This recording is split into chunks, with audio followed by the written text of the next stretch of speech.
नमस्कार, मैं रवीश कुमार। कमलनाथ क्या हैं, कहां हैं, इधर हैं, उधर हैं, कौन हैं, आज की तारीख में किसी को पता नहीं। बीजेपी में जाएंगे, कांग्रेस में रह जाएंगे, आज की तारीख में किसी को पता नहीं। कांग्रेस में रहकर बीजेपी के लिए काम करेंगे या बीजेपी में जाकर कांग्रेस के खिलाफ काम करेंगे, आज की तारीख में किसी को पता नहीं।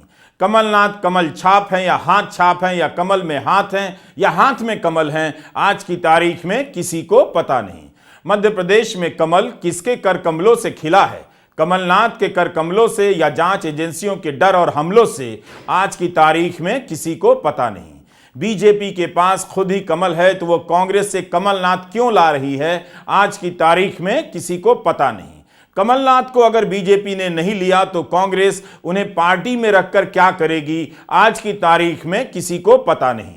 पिछले कुछ दिनों से कमलनाथ को लेकर हर किसी की राय हो गई है। कोई कांग्रेस को राय दे रहा है कि बीजेपी को पत्र लिखे कि प्लीज कमलनाथ को आप अपनी पार्टी में तुरंत ले लें, तो कोई बीजेपी से कह रहा है कांग्रेस को पत्र लिख दें कि हम कमलनाथ को अपनी पार्टी में नहीं लेंगे, आप ही रख लें। यात्री अपने सामान की रक्षा स्वयं करें। अभी तक जितने भी नेता कांग्रेस से बीजेपी में गए हैं, उन्हें लेकर कांग्रेस की आलोचना होती रही है। कांग्रेस ने ये कर दिया, वो कर दिया, इनको पूछा नहीं, उनको सम्मान नहीं दिया। कमलनाथ पहले हैं जिनके बीजेपी में जाने को लेकर बीजेपी की भी आलोचना हो रही है। लोगों की लगा कि यह तो अति हो गया, तरह तरह के मीम बनने लग गए। इस मीम और कार्टून को आप देखिए, बीजेपी में बीजेपी नहीं कांग्रेस दिखाई दे रही है। कमल पर हाथ के निशान बनाए जाने लगे हैं। किसी में लिखा है कि बीजेपी को वोट दीजिए और कांग्रेस के पुराने विधायकों को चुन लीजिए। कोई कांग्रेस युक्त बीजेपी के नारे गढ़ रहा है तो कोई बीजेपी को कांग्रेस जनता पार्टी कहने लगा है। यह तस्वीर तो हद ही हो गई, फोटोशॉप से बनाई गई है। इसमें राहुल गांधी भी हैं, प्रधानमंत्री नरेंद्र मोदी के साथ खड़े हैं, बीजेपी में आ गए हैं। इस मीम में भाजपा के चुनाव चिन्ह पर कांग्रेस का हाथ रख दिया गया है। नया नाम भी दिया गया है, कांग्रेस जनता पार्टी और नेशनल जनता कांग्रेस अलायंस। नेताओं की तस्वीरों में गांधी और सावरकर एक साथ हैं। मोदी के बाद सोनिया और खड़गे की फोटो है, बीच में राहुल गांधी की, जिनके दोनों तरफ अमित शाह और नड्डा की फोटो है। कांग्रेस और भाजपा दोनों के चुनाव चिन्ह भी इस पोस्टर में एक साथ लगे हैं। लोग मजाक उड़ा रहे हैं कि बीजेपी भी कांग्रेस बन रही है। कांग्रेस के लोग चुनाव हार कर भी बीजेपी में चले आ रहे हैं और सत्ता सुख भोग रहे हैं।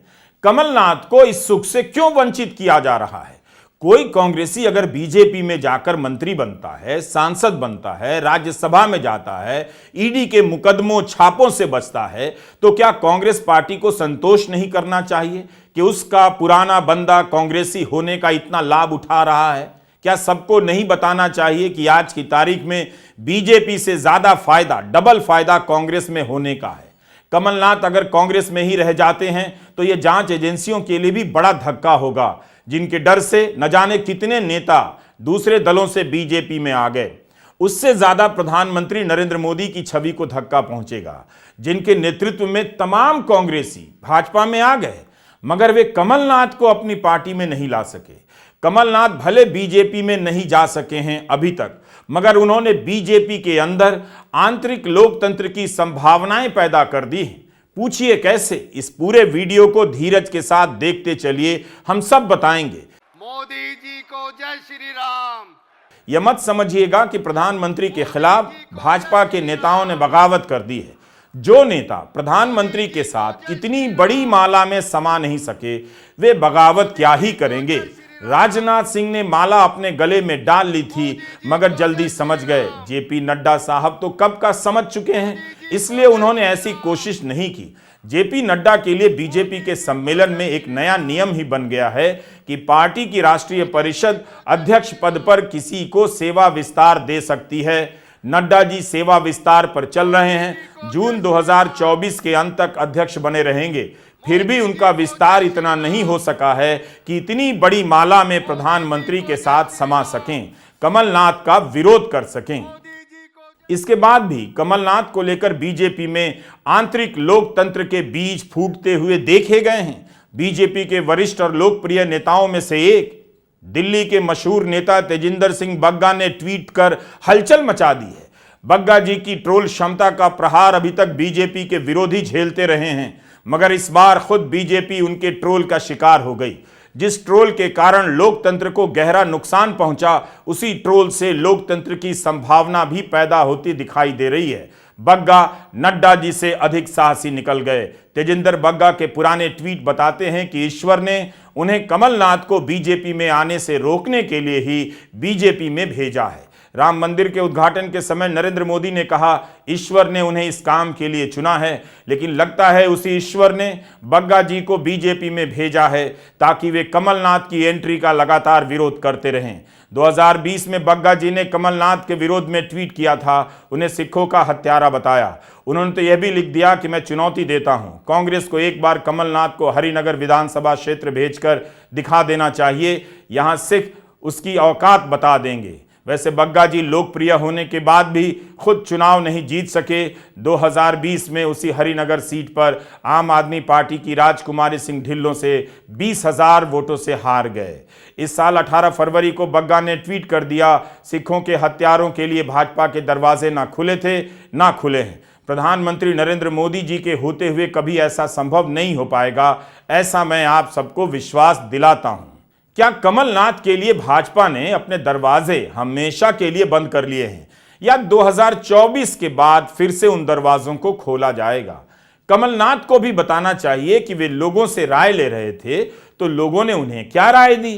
खबरें छपी हैं कि कमलनाथ ने छिंदवाड़ा के सभी कार्यक्रमों को रद्द कर दिया और दिल्ली चले आए, जहां वे बड़ा फैसला लेंगे। जैसा कि आप जानते हैं, कुछ दिनों से लगातार माननीय कमलनाथ जी और नकुलनाथ जी के भारतीय जनता पार्टी में जाने की अटकलें चल रही थी। मैं तो यही कहूँगा माननीय कमलनाथ जी से कि आपने हमेशा कांग्रेस की मजबूती के लिए काम किया है, माननीय नकुलनाथ जी ने कांग्रेस की मजबूती के लिए काम किया है, इस देश के लिए आपने मजबूती के लिए काम किया है और पूरे देश के अंदर में आपके लाखों समर्थक आपके साथ में हैं और छिंदवाड़ा जिले की जनता आपके साथ में है। मैं माननीय कमलनाथ जी नकुलनाथ जी से आग्रह करूँगा कि आपकी आस्था और आपका भाव हमेशा कांग्रेस के साथ जुड़ा रहा है।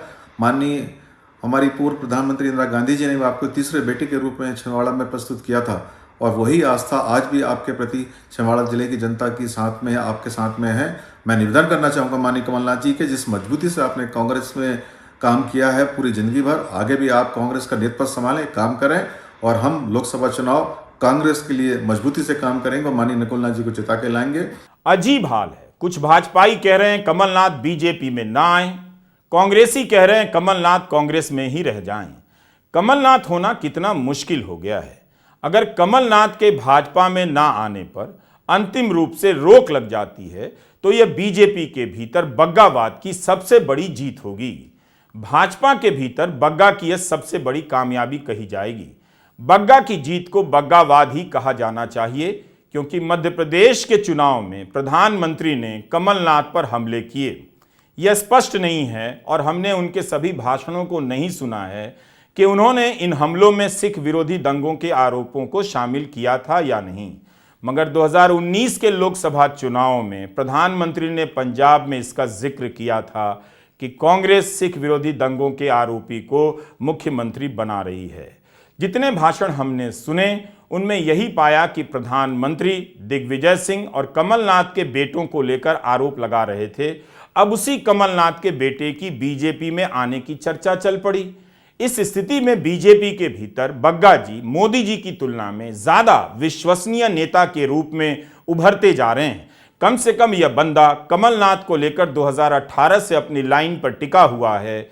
आप देख रहे हैं कि प्रधानमंत्री नरेंद्र मोदी कमलनाथ को लेकर अपनी लाइन पर नहीं टिक सके, कम से कम इस बार साइलेंट हो गए। आपको याद आ सके इसलिए चुनावी भाषणों का कुछ अंश सुना रहा हूं।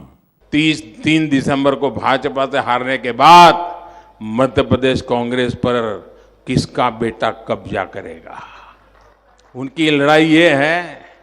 अपने बेटों को सेट करने में वो पूरे मध्य प्रदेश को अपसेट करने में लगे हुए हैं। जिनको सिर्फ अपने बेटों की ही चिंता है, वो एमपी के गरीब, वंचित, मध्यम वर्ग के बेटे बेटियों की चिंता ही नहीं कर सकते। लड़ाई इस बात की है कि किसका बेटा मध्य प्रदेश कांग्रेस पर कब्जा करेगा। कांग्रेस सिर्फ परिवारवाद का परचम लहरा सकती है।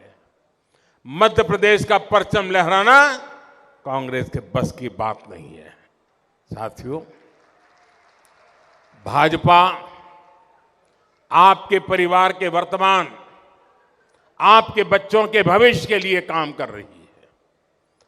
आपका सपना ही मध्य प्रदेश के मेरे भाइयों बहनों, मेरी गारंटी है, आपका सपना ही मोदी का संकल्प है।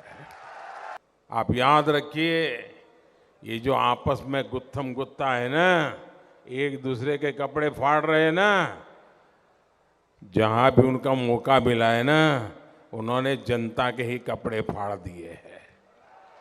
और इसलिए इनको अवसर देना ये बहुत बड़ा संकट होता है।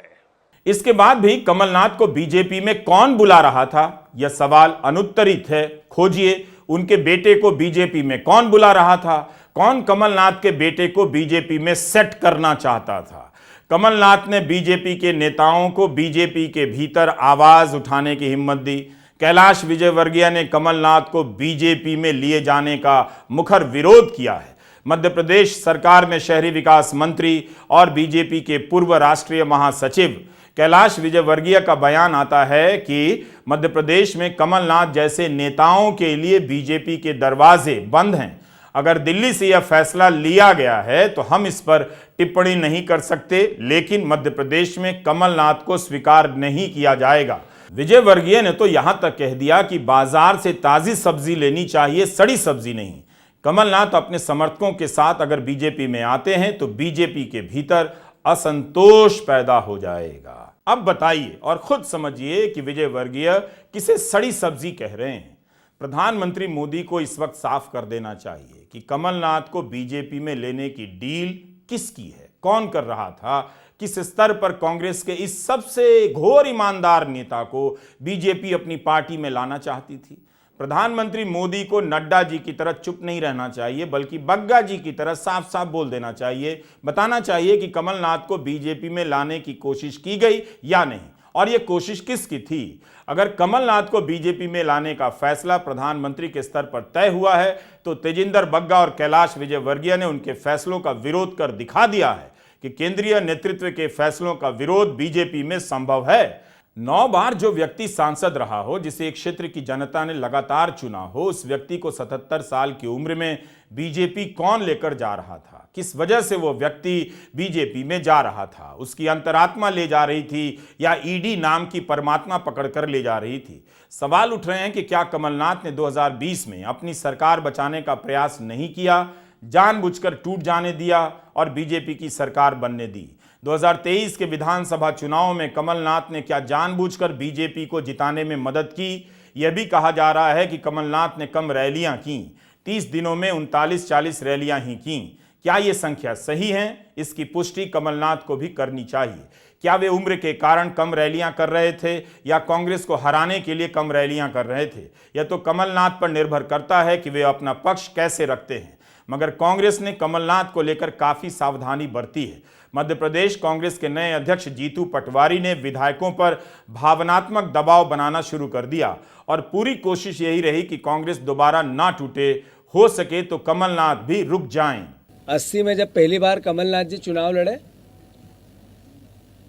तो इंदिरा जी ने आम सभा में ये भावना व्यक्त की कि ये मेरा तीसरा बेटा है। कमलनाथ जी के लिए तीसरे बेटे की एक संज्ञा दी।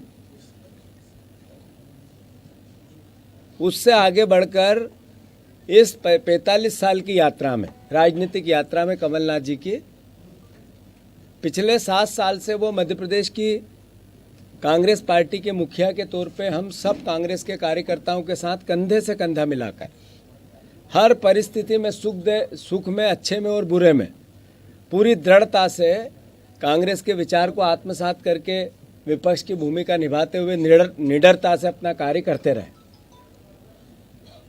साथियों, मुझे ज्ञात है वो पल, वो समय जब सिंधिया जी ने कांग्रेस पार्टी को की सरकार गिराई थी। तब भी कांग्रेस का एक एक कार्यकर्ता कमलनाथ जी के विचार और उनके नेतृत्व के नीचे खड़ा था। एक एक उस समय मेरे जैसे कई परिवार के साथी हर तरीके से कंधा मिलाकर कमलनाथ जी के विचार को आत्मसात कर रहे थे, कांग्रेस के विचार को आत्मसात कर रहे थे।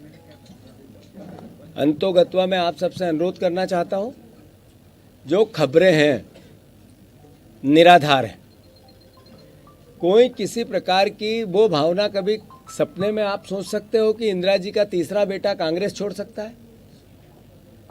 कभी सपने में भी ये विचार आ सकता है कि अभी 2 महीने पहले जिनके नेतृत्व में हमने चुनाव लड़ाए कि कांग्रेस का कार्यकर्ता अपनी जान लड़ाकर उनको मुख्यमंत्री बनाने के लिए अपना सब कुछ निछावर करता रहा, क्या उनको छोड़ने की बात कमलनाथ जी कर सकते हैं?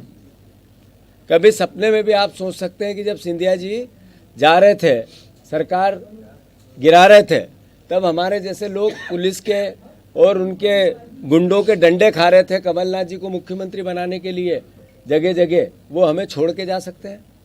जीतू पटवारी कहते हैं कि कमलनाथ के भाजपा में जाने की खबरें निराधार हैं, मगर क्या बीजेपी के नेता और मंत्री निराधार खबरों का खंडन कर रहे थे? कमलनाथ ने क्यों कहा कि वे छिंदवाड़ा की जनता से राय ले रहे हैं?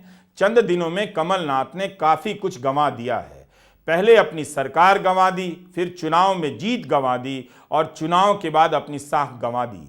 अगर कमलनाथ कांग्रेस में रुक जाते हैं तब भी अटकलें चलती रहेंगी कि उनके कांग्रेस में रुकने से कांग्रेस की जीत हुई या नरेंद्र मोदी की हार हो गई। अब आते हैं ईडी के रोल पर। उसके बिना किसी का कांग्रेस से बीजेपी में जाने का प्रसंग पूरा हो ही नहीं सकता। आपको पता है कि कमलनाथ के पूर्व ओएसडी प्रवीण कक्कड़ और पूर्व सलाहकार राजेंद्र मिगलानी के यहां भी आयकर विभाग के छापे पड़ चुके हैं। जिस समय कमलनाथ के पूर्व सहयोगियों के यहां दिल्ली और मध्य प्रदेश में छापे पड़ रहे थे, उसी समय यानी अप्रैल 2019 में लोकसभा के मतदान से पहले आरोप लगा कि एजेंसी की जानकारी आने से पहले ही भाजपा ने छापेमारी की जब्ती की जानकारी सार्वजनिक कर दी थी। यह सब खेल हो रहा था। एक अन्य मामले में सीबीआई मोजर बेयर कंपनी पर छापे डालती है। यह कंपनी कथित रूप से कमलनाथ के भतीजे रतुल पुरी की बताई जाती है। पिछले साल विधानसभा चुनाव से पहले ईडी ने नितिन भटनागर को गिरफ्तार किया, जिस पर आरोप था कि उसने मोजर बेयर मनी लॉन्ड्रिंग मामले में कमलनाथ के भांजे रतुल पुरी का सहयोग किया। नितिन भटनागर नाम का यह शख्स बैंक ऑफ सिंगापुर का रिलेशनशिप मैनेजर था। इसे पीएमएलए के प्रावधानों के तहत गिरफ्तार किया गया। मूल केस ये था कि 2019 में अगस्त के महीने में सीबीआई ने एफआईआर की कि मोजर बेयर कंपनी और उसके प्रमोटरों ने सेंट्रल बैंक ऑफ इंडिया से 354 करोड़ का लोन लिया और फ्रॉड किया। बैंक ने सीबीआई को शिकायत भेजी, जिसके बाद केस दर्ज हुआ। कमलनाथ के भांजे रतुल पुरी को गिरफ्तार किया गया। उनके अलावा 4 अन्य निदेशक के खिलाफ मुकदमे दर्ज हुए। रतुल पुरी की मां कमलनाथ की बहन हैं। मां के खिलाफ भी ईडी ने मामला दर्ज किया। 6 जगह छापे पड़े थे। सभी निदेशकों पर आपराधिक षड्यंत्र, धोखाधड़ी, जालसाजी और भ्रष्टाचार के आरोप लगाए गए। रतुल पुरी अगुस्ता वेस्टलैंड मामले में भी आरोपी हैं। क्या इससे साफ नहीं हो रहा कि जांच एजेंसियों के इस्तेमाल से भी विधायक तोड़े जा रहे हैं, सरकारें गिराई जा रही हैं और नेताओं को दूसरे दल से बीजेपी में लाया जा रहा है? अगर आज ईडी को बंद कर दें और पीएमएलए को खत्म कर दें तो शायद आधी बीजेपी छोड़ के दूर चली जाएगी, क्योंकि आधे नेता बीजेपी छोड़ के चले गए। केवल एक ही एजेंसी है जो सारा बीजेपी की तरफ जा रहे हैं लोग, उसका कारण केवल पीएमएलए सेक्शन 45 पीएमएलए सेक्शन 45 उड़ा दीजिए अभी और देखिए जितना तांता बीजेपी की तरफ लगा हुआ ये सारा। जांच एजेंसियों के भय का इस्तेमाल खतरनाक स्तर पर पहुंच गया है। आखिर जिन नेताओं के यहां ईडी के छापे पड़ते हैं, जिन पर बीजेपी भ्रष्टाचार के अनेक आरोप लगाती है, उन्हीं नेताओं को अपनी पार्टी में कैसे ले आती है? अजीत पवार से लेकर हेमंता बिस्वा शर्मा तक दर्जनों उदाहरण देश के सामने हैं। चंद रोज पहले कांग्रेस नेता और महाराष्ट्र के पूर्व मुख्यमंत्री अशोक चव्हाण बीजेपी में आ गए। आदर्श घोटाले में अशोक चव्हाण को 2010 में मुख्यमंत्री पद से इस्तीफा देना पड़ा था। बीजेपी आरोप लगाया करती थी कि अशोक चव्हाण कारगिल की विधवाओं के लिए बनने वाले फ्लैट में धांधली कर रहे थे। अपने परिवार के लोगों को उसी अपार्टमेंट में फ्लैट दिलवा दिया। बीजेपी ने अशोक चव्हाण को अब राज्यसभा का टिकट दे दिया है। खुद प्रधानमंत्री मोदी ने अशोक चव्हाण पर अनेक आरोप लगाए हैं। अब उन्हीं के नेतृत्व में अशोक चव्हाण बीजेपी में शामिल हो गए हैं। बग्गा की तरफ महाराष्ट्र में भी माधव भंडारी के बेटे चिन्मय ने ट्वीट किया है कि मेरे पिता ने बीजेपी के लिए इतनी मेहनत की, मगर राज्यसभा बाहर के लोगों को दे दिया गया। 12 बार उनका नाम राज्यसभा या विधानसभा टिकट के लिए आया, मगर नहीं मिला।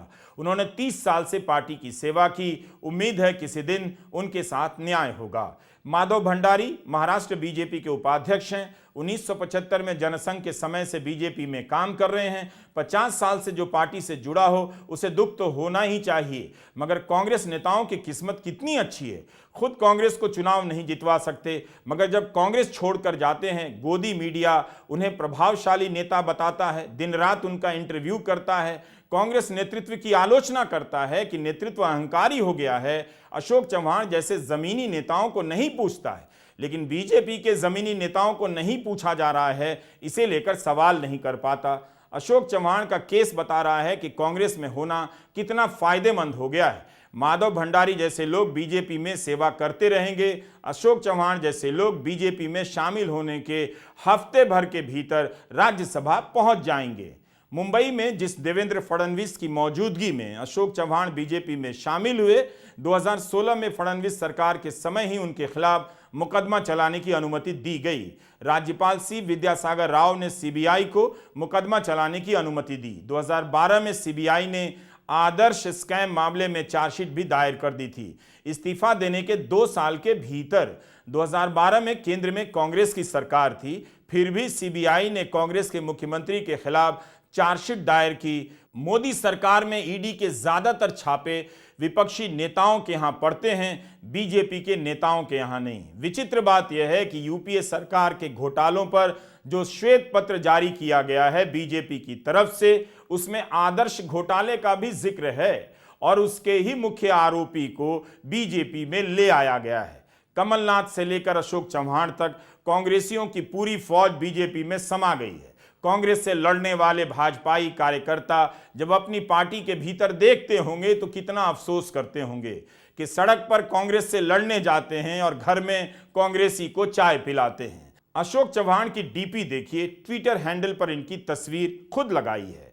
ऐसा लग रहा है कि पूरी बीजेपी इन्हें विश्वास दिलाने आई है कि भ्रष्टाचार के सारे आरोप छूमंतर हो जाएंगे जब आप कांग्रेस छोड़ भाजपा के हो जाएंगे।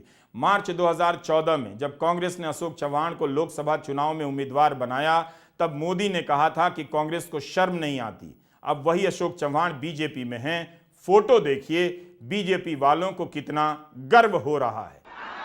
कहां था कि नहीं कहा था अशोक चव्हाण के खिलाफ कार्रवाई होगी, ये कहा था कि नहीं कहा था? क्या टिकट देना ये कार्रवाई है क्या? और बेशर्मी तो देखो, बेशर्मी की हद तो देखो। कांग्रेस पार्टी के नेता कहते हैं कानून है, उनको चुनाव लड़ने से कोई रोक नहीं सकता है। क्या कांग्रेस पार्टी का ये कानून है कि ऐसे लोगों को आप टिकट दें? सारे आदर्श उम्मीदवार हैं कांग्रेस के, सारे आदर्श।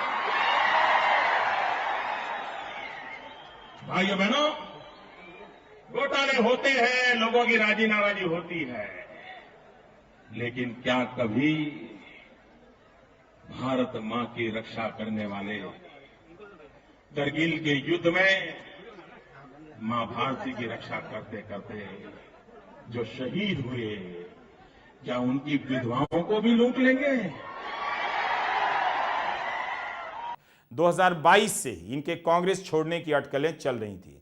जब एकनाथ शिंदे के अलग होने के बाद महाविकास आघाड़ी गठबंधन टूटा, चव्हाण 10 विधायकों समेत फ्लोर टेस्ट से गायब रहे और कहा कि ट्रैफिक में फंस गए हैं। 2 बार मुख्यमंत्री रह चुके हैं। कोई प्रधानमंत्री मोदी से सवाल नहीं करता, लेकिन सवाल होता है कांग्रेस से कि राहुल गांधी ने अशोक चव्हाण को सम्मान नहीं दिया। जो नेता सदन में मतदान के समय ना पहुंच पाए, ट्रैफिक जाम का बहाना करे, उस नेता को कितना सम्मान दिया जाना चाहिए? ऐसे नेताओं को बीजेपी क्यों सम्मान दे रही है, यह सवाल पूछा जाना चाहिए। क्या मोदी राज के 10 साल में उसके पास नेताओं की इतनी कमी हो गई है जिसकी भरपाई के लिए कांग्रेस से नेता आयात किए जा रहे हैं? प्रधानमंत्री मोदी की राजनीति विपक्ष को मैनेज करने की राजनीति है। खबरें भी अपने आप में विपक्ष होती हैं। खबरें मैनेज हो जाएं, विपक्ष मैनेज हो जाए, राजनीति का रास्ता आसान हो जाता है। नमस्कार, मैं रवीश कुमार।